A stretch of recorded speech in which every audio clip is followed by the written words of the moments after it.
आमदार विश्वनाथ भोईर साहेब यांच्या आध्यात्मिक कार्य आणि हिंदुत्वाचा प्रचार प्रसार गणेशोत्सवाच्या माध्यमातून असाच निरंतर सुरू राहावा असा शब्दात हबप श्री प्रवीण महाराज फराट कर्जत यांनी आपल्या भावना व्यक्त केल्या।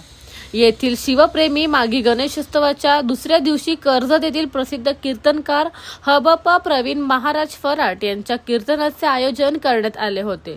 आजच्या धावपळीच्या युगात मागील 30 वर्षांपासून शिवप्रेमी मागी गणेशोत्सवाच्या माध्यमातून या मंडळाचे संस्थापक आमदार विश्वनाथ भोईर यांचे आध्यात्मिक कार्य निरंतर सुरू आहे। या माध्यमातून त्यांच्या हातून माऊली व वारकरी यांची सेवा घडत असून हे कार्य यापुढेही सुरू असेच राहणार। तसेच हिंदुत्वाचा प्रचार आणि प्रसारही असाच निरंतर राहण्यासाठी आमदार विश्वनाथ भोईर साहेब यांना शुभेच्छा आपल्याचा भावना कीर्तनकार हबप प्रवीण महाराज यांनी यावेळी व्यक्त केली।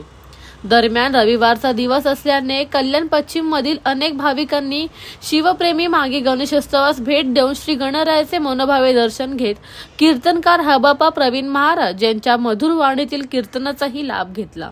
The bureau report, discovery TV news.